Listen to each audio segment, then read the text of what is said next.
Welcome back to Ladylike, the Girl Dad podcast where Drew and I learn from you. This is future Anton checking in again to provide the intro for this episode and some context of what we're doing now. Callie was great.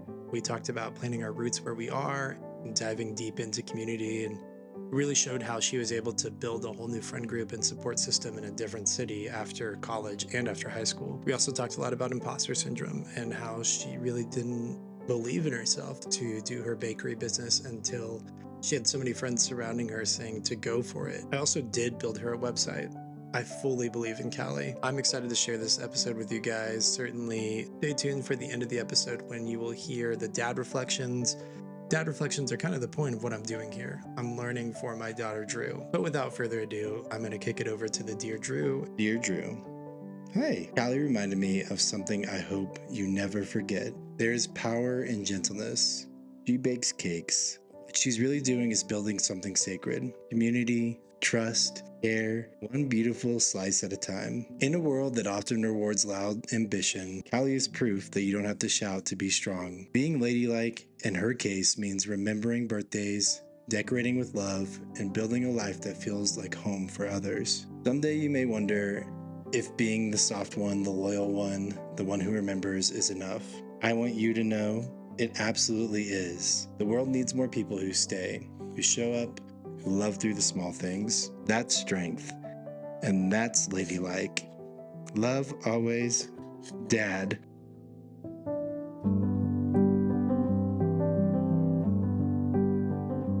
Welcome back to Ladylike. Today I'm with Callie from Hey Honey, and we are going to be talking about her story and her history. So, Callie, I just kind of want to kick it off learning a little bit about you. When you were a kid, did you envision yourself like doing baking, or what did you think? What did you think you wanted to be when you grew up, and like how's that different than you are right now? Hmm, That's a really good question. I would say that I'm not surprised that I'm baking. Hmm. I've been baking since a really young age. Honestly, as long as I can remember. I think that at this point in my life, I thought I would have been a mom by now. Yeah. And so I would say growing up, like I've heard this thing where as a child, whatever you invest the most in or whatever you play around with the most, like if you play school, then maybe you'll be a teacher. If that makes sense. But I always had a baby doll on my hip growing up. And so I think my dream job still is to be a mom. Hmm. So but I would say baking is not a surprise. Hey, shout out to the men out there. Callie is looking for you. She's still Thanks, looking to be a Anton. mom. So if anybody wants to make that A happen, mommy. a mom. I'm a mommy. By the time this is posted, that might not even be a meme anymore, but I'm a mommy. Mommy? Mama? So then I was also curious what made you go to Samford College, Mhm. go Bulldogs. Yep. What was the choice in that? And I guess what did you even study? I don't know what you studied. Yeah, so I'm from Georgia Mhm. and I always thought I would stay close to home, Mhm. even for school. But I toured, I don't know how many, maybe like 10 different colleges and universities in Georgia. And I liked them, but, hadn't really fallen in love with one. And then I really knew nothing about Alabama besides all of the poor, like Yeah, bad stereotypes. And so I went and toured, and it was the most beautiful university that I had ever been to. really. And so, if I'm being honest, I kind of chose it because it was really pretty. I mean, that's a good reason. I honestly, I feel that. Like, have you been to Rhodes before in No. Memphis? Mm-mm. It's the most beautiful school in the most scary area. If you're from Memphis, don't find me. Like, stay in Memphis. But um, Rhodes it looks like Harry Potter. Really? Yeah.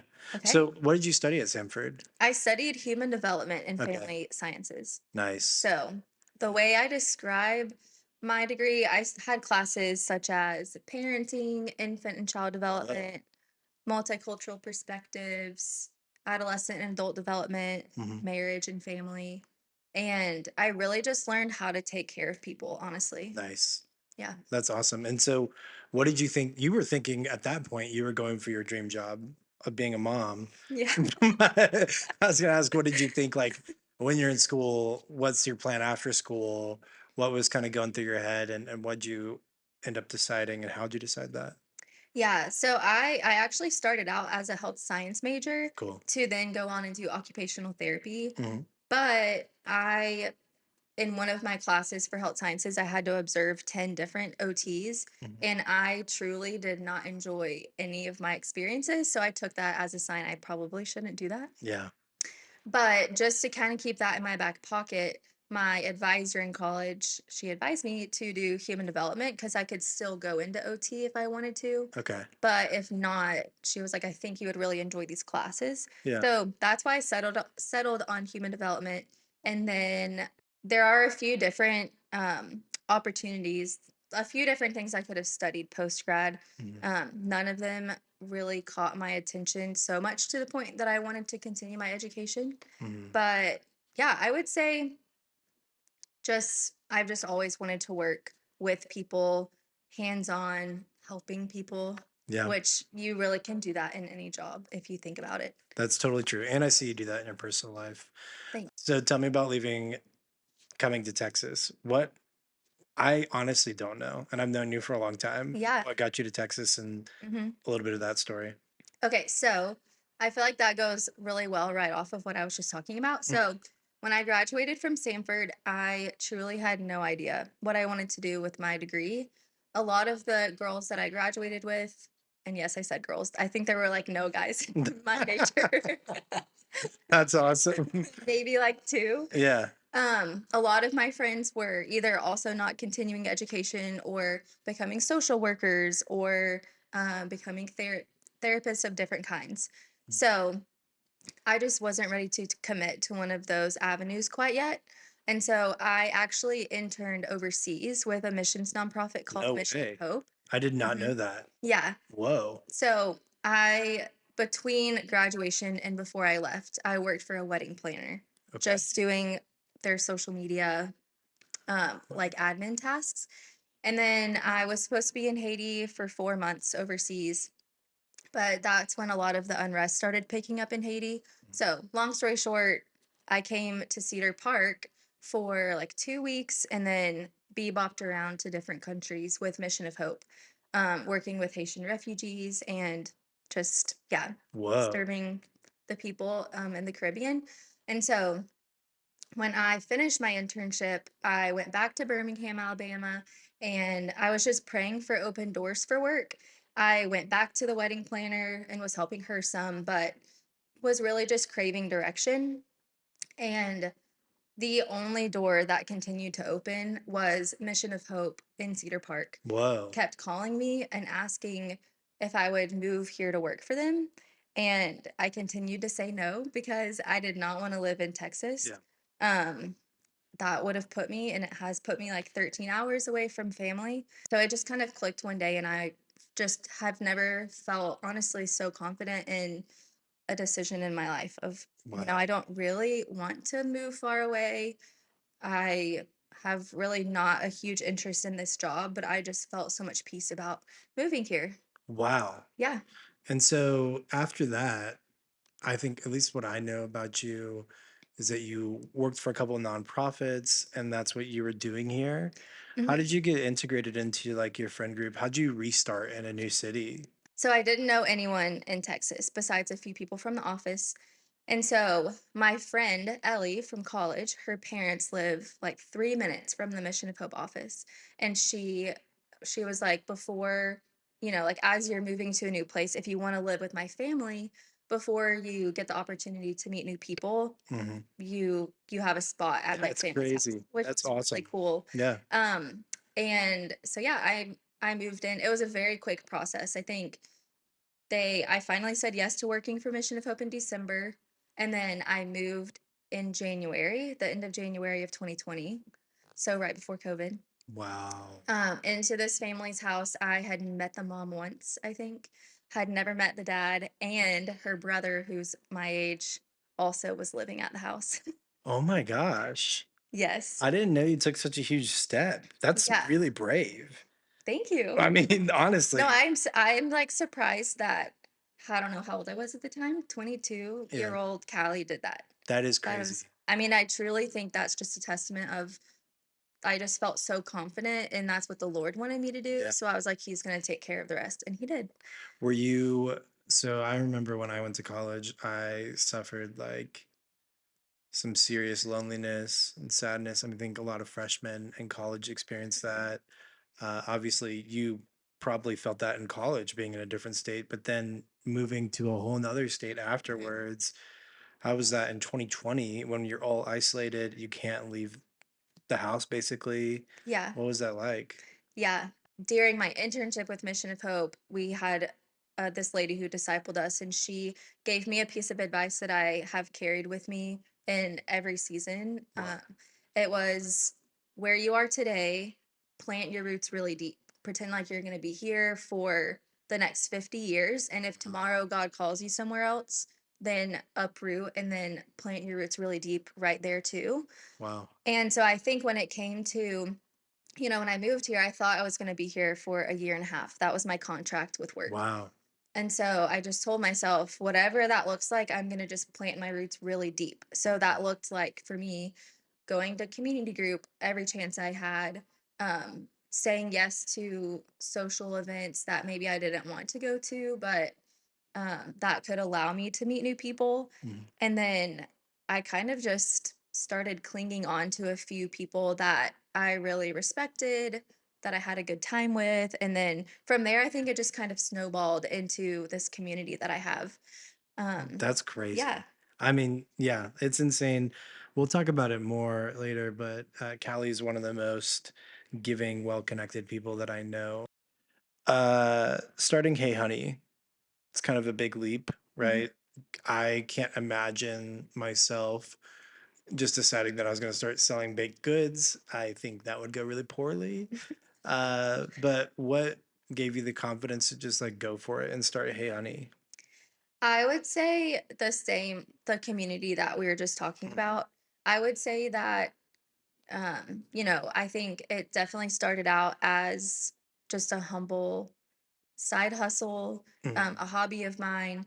And I think most times when I bake something and someone tries it, I think just seeing their reaction Mhm. and just kind of getting to hear, like, I brought this cake to a birthday and everyone loved it. The restaurant was asking about it. Yeah, I think that has just boosted my confidence a lot.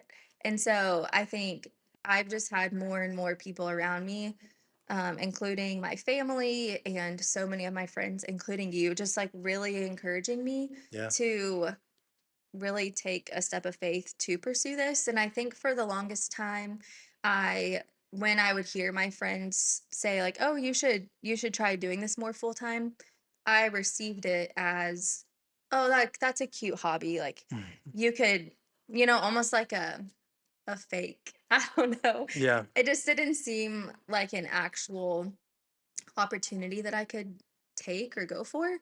But I think I've had some friends be a little bit more stern with me of like do or it. honestly, like, Anton, you building me a website, I Yeah, think I told you it made me cry yeah, because I yeah, was like, "Wow," like, he wouldn't have just spent time forming a website for me if he didn't think that this is something that I could really do. 100%. So, I think it's been my friends being a little bit more whether it's being stern with me or, being really generous with their talents and efforts to help me launch it has given Totally. me the confidence. And to give more context, you have been doing Hey Honey part time for a long time. You've done Mhm. some weddings, you've done a lot of birthdays, you've done a lot of things in general, pop ups. You worked along Butter Boy. You've done a lot of things, but you haven't done Hey Honey full time and gone both feet in the water Mhm. and dove in.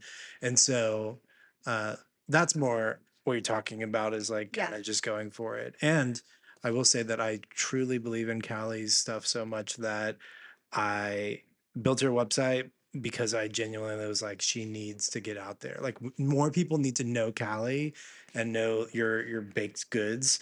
And so that's the whole idea Mhm. behind that. Can you talk a little bit about the first wedding you did or the first thing that you did that you're like, wow, this is kind of big. Go, I'm doing Yeah. this, you know?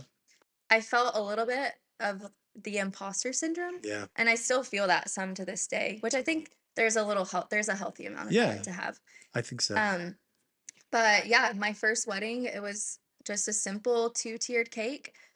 Cortland with Love Lily Mhm. flowers. She did the flowers, put flowers on the cake, and it looked beautiful. And the bride was super happy. And I I actually had a couple of friends help me deliver it. And it was just a really sweet moment of like, wow, this is not only a large cake, but a large cake for a really special event in Yeah, someone's life. a So, big day. mhm.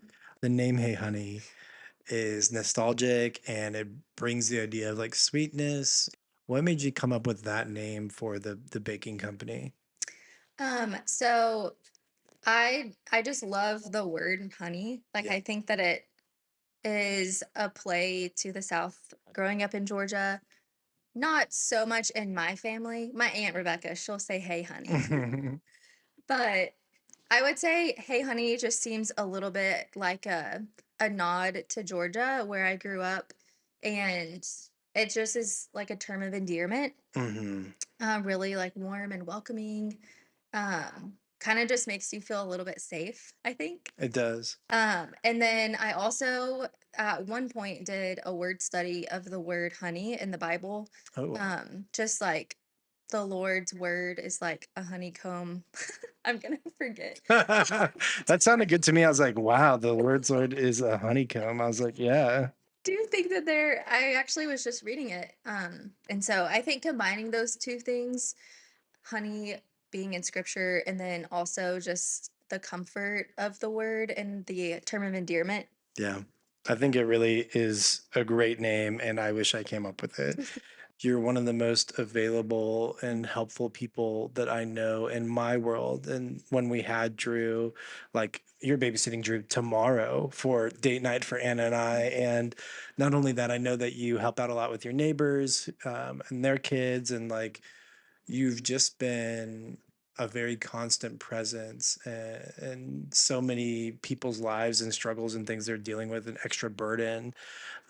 What has made you like that? Like genuinely, do you think that like the way you grew up, obviously faith, but would love to hear about that. Yeah, I would say honestly, my parents have always modeled that extremely well for me. Even now when I go home, um, they're constantly serving people. Mm, They will have like now my parents do need some help around the farm sometimes, but there's a girl down the street who my mom with her Parkinson's needs a little bit of help. yeah, She's strong and she could do it herself, but they like met this teenage girl who could have used some work, and so they hire her to come help my mom. Just like any opportunity my parents see to serve other people, they jump on it. that's awesome. And I really just think that I saw the way that that served and helped people growing up. But then also just the return, we don't serve so that we Get receive so anything back. in return. Yeah, But I think just, I don't know, something about serving other people makes me feel closer to my family in a yeah, way. yeah. But I would say both that and also I just in scripture, the Lord is always serving. Hmm. Jesus was always serving people. Um, and I think too, to take it quite literally, like treat other people how you want to be treated. Again, not serving to receive something in return, but I just know when people serve me, what a gift and a blessing that is. Hmm. And so, yeah.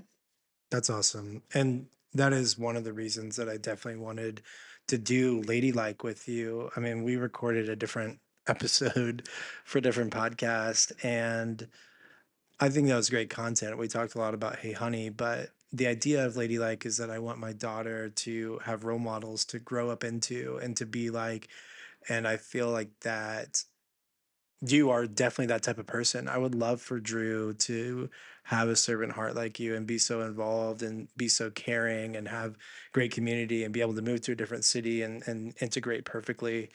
I Same. just want to applaud you for that because that is incredible. Who shows up for you and the way that you show up for others? Who's showing up for you? There are certain people, I think sometimes as I don't want this podcast to be about being single, but No, I think please. sometimes as a single person or like I don't have kids for people to serve. Hmm. I don't have like I don't know. I think sometimes it can be hard for me to even imagine like how could I ask for help or how could people serve me? But I think in this season of life I see so many of my friends serving me through asking me to hang out, asking me to like go to dinner or cook me a meal or honestly it feels like I'm being served by being asked to just be a part of their family. So like honestly like you and Anna come to mind of even just being pursued in questions like how are you doing? What are you up to today? Do you want to join, Anna will ask, do you want to join me and Drew as Yeah. we have I don't know, play at the Yeah, house. yeah, yeah. Um or yeah, just getting to tag along. Or I recently had a friend who as a thank you for serving her family, she took me to a really nice dinner. Hmm. Wow. And Where'd you go? we went to Suerte. Yeah, Yeah. Okay. it was really nice. Yeah. And yeah, that I think I just felt like really seen Mhm. and appreciated. But yeah, I would say there are just really simple things that people do that I feel served by. That's awesome. Um, okay, so how has Hey Honey changed you, not just professionally, but personally? How has doing Hey Honey changed you? I don't know, it's made me more confident. Mm. I feel like I'm proud of the work that I do. I'm proud of each different dessert that I make and the way that it blesses whoever's receiving it. I think it has really made me step outside of my comfort zone, specifically with going full time. I always have room to grow in baking, but like for now, I have that down. But as far as how to build a business, Mm. I have zero idea. Yeah.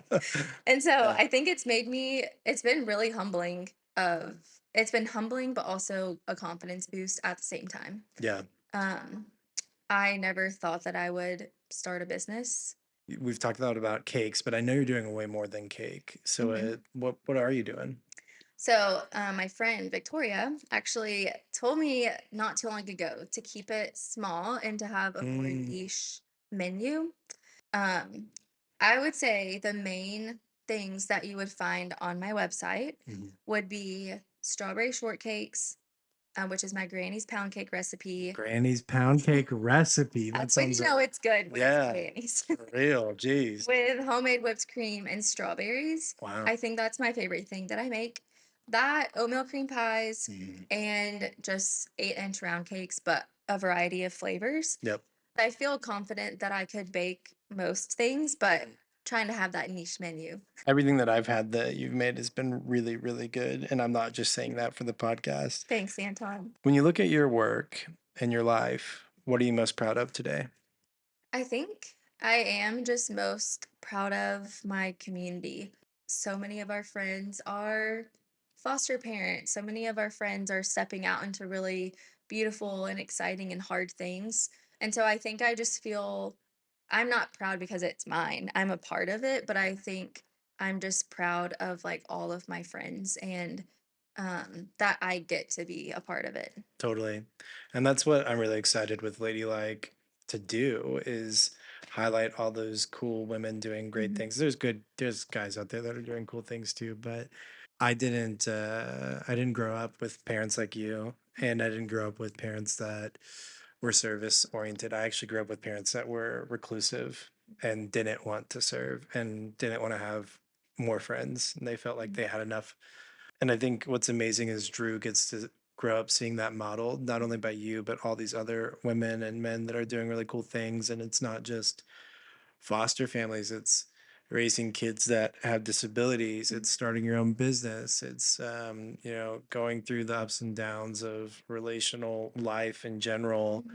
Mhm. I think it's an incredible story to tell. So I also feel very proud of the thing that you feel the most proud of at this point in life. So I just wanted to shout that out. Um, what are you dreaming about nowadays? Oh, I do think it would be really fun to have a baking book one day. Ooh. And I've tried to get my mama to start this with me, but she's not so interested. Yeah. What'd you try to get your mama to start My with you? mama. Yeah. So I learned so much of what I know about hospitality, serving, baking, cooking from my mama and my granny and my grandmama. And I would love to write a book about all of those things. So maybe some recipes sprinkled in here and there, specifically family recipes, Granny's pound cake. That's a sealed secret right now, but maybe one Okay. day it'll be in a book. The Krabby Patty secret formula. Yes. Yeah. But I just imagine, like, I don't know, a page or a chapter on how to set a beautiful tablescape or Mm, how to, I don't know, how to create a welcoming environment for your guests and then have different recipes sprinkled in there. yeah. I think that would be a dream of mine. I actually haven't heard too much about your mama and your Grammy and your grandmama. Is Uh-huh. that what it was? Yeah. Yeah. Um, Tell me about the matriarchs in your life. Hmm. That seems important for Yeah. what I'm trying to Yeah. accomplish here. Yeah. Okay, so my grandmama, she she actually passed away when I was in seventh Oh grade, no. but she was the strongest woman that I know. I would say my mom is right there up there with her.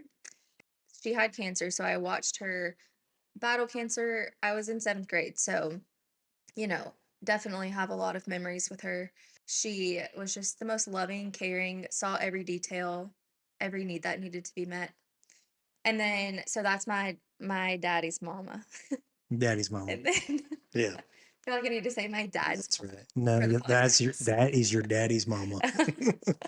So And then my granny is my mama's mama. She is just so beautiful.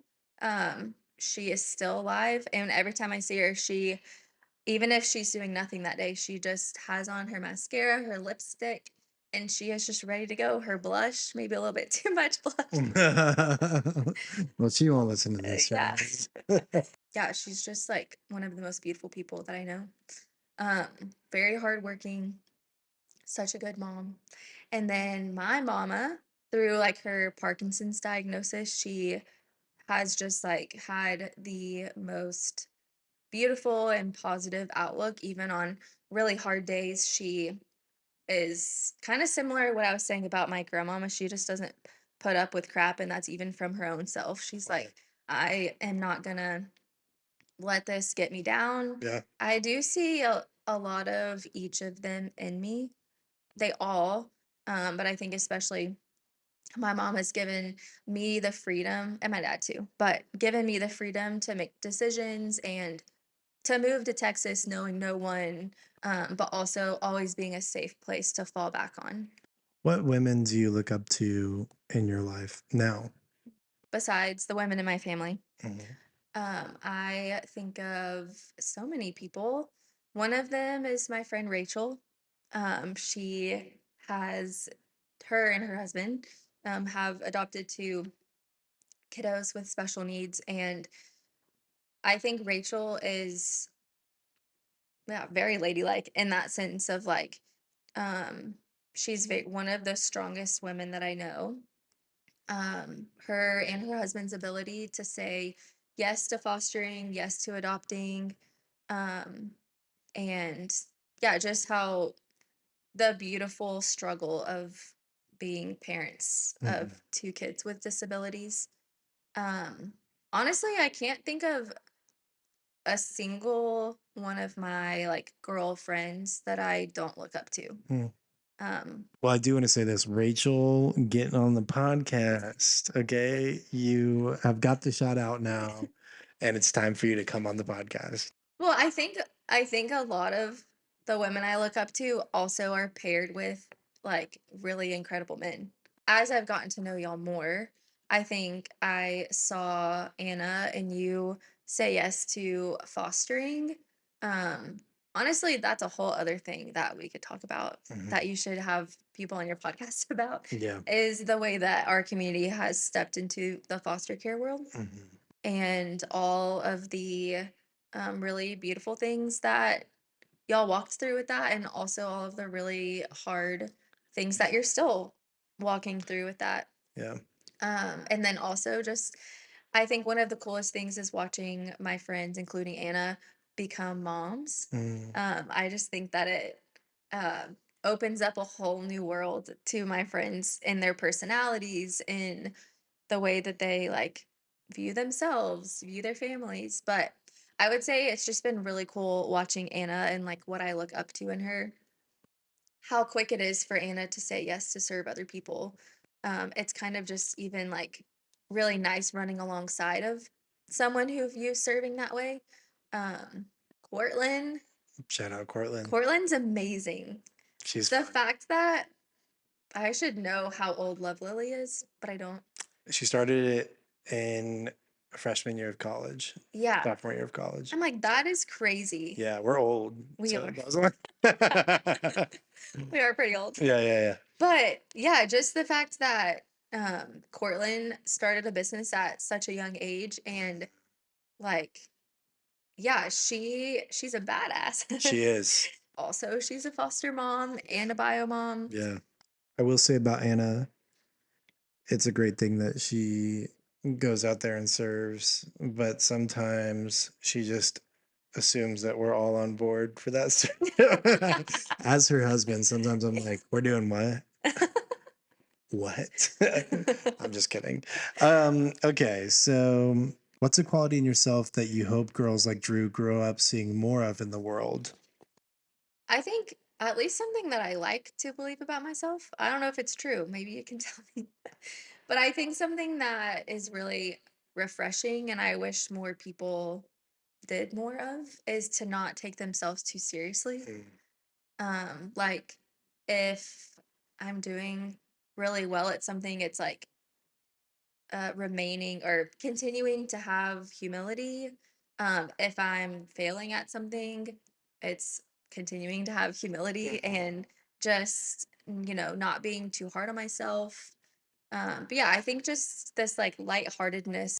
How has watching a woman that you looked up to going through a sickness affected you today? Mhm. Yeah, I think that, I mean, no one, we all know that our parents are getting older. We're getting older every Yeah. day. Um, but I think that no one anticipates themselves or their parents having a diagnosis of whatever that may be.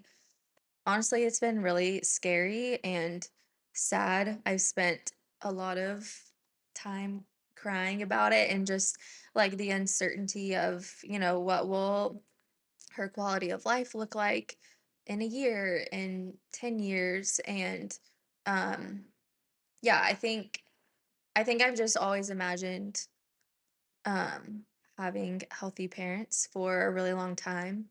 Um, but I think what feels really encouraging about my mom, as I mentioned earlier, is just her resilience and the fact that she is not going to hasn't yet, like, let Parkinson's get her down. She is willing and does try anything and everything she can think of, anything that she hears of, unless it would be harmful. She tries it. And so, yeah, I honestly think that it's been really, really hard. What did your dad do right? Mm. And then what did he do wrong after? But I want to hear what did he do right as a girl dad? Like I want to know what he did to make you the woman that you are. Also, I've seen pictures of him recently. He looks like a fine fella. And so would love to learn a little bit about him and what he did right Hmm. as a daddy, as Yeah. you would say. What did your daddy do right? Sorry. Sorry. I feel like for the podcast, I have to say my dad. Normally when I'm referring to him, I do say my dad because I feel weird. Oh, you don't say daddy? I do not think I've ever called him dad. Call him daddy. But but if I'm saying like, hey, Anton, my dad said this, my dad worked, I don't even know how many hours a week. And so the time that I got to see him didn't feel like a lot, but when I got to see him, it was all hands on deck. Like we called them daddy daughter dates. Mm, And so I actually, when I saw him recently, I asked him, I was like, what did we used to do on those? And he said we'd go to Red Lobster and we would go to the movies. nice. Yeah. That's a really great daddy-daughter date. Yeah. I mean, geez. But really, it was just a time for us to have like one-on-one time. But I just remember like one of some of my fondest memories growing up with my dad is when we would have that one-on-one time. I also recognize that he worked really hard to provide and like give us the life that I had growing up. Um, so yeah, I think I loved seeing his hard work ethic and getting that one-on-one time. Nice.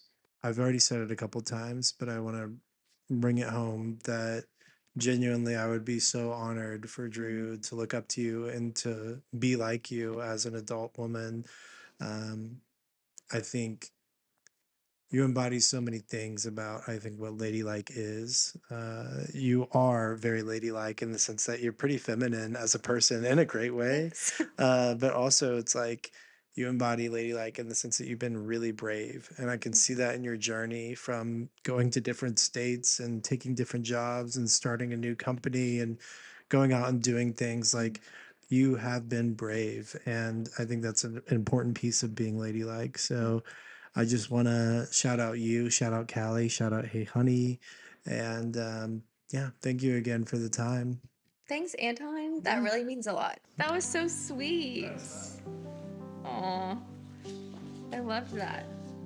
Thank you guys again for listening to this episode of Ladylike the Girl Dad podcast. Callie's incredible. I love all her baked goods. I'm putting a link in the description of the video and the description of the podcast to her website. But for now, I want to provide you my dad reflections from this episode and the things that I'll be taking from Callie to be a better parent and father. The first one's being rooted on purpose.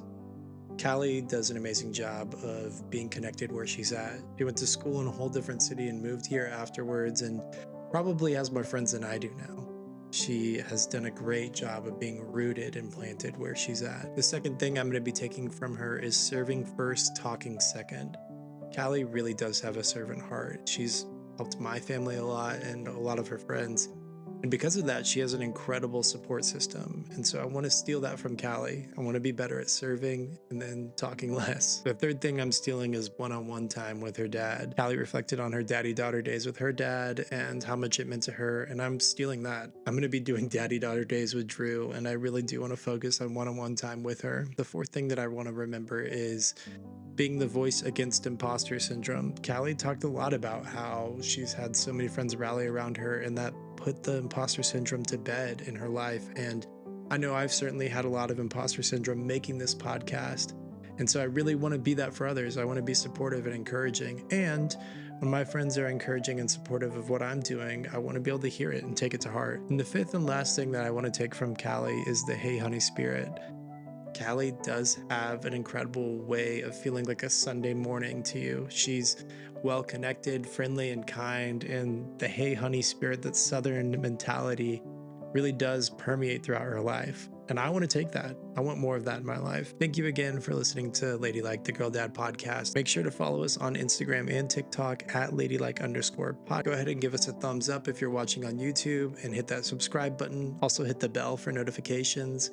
If you're on Spotify or any podcasting platform, make sure to give us a good review. Thank you again for listening. And as Callie would say, love y'all. See you next time.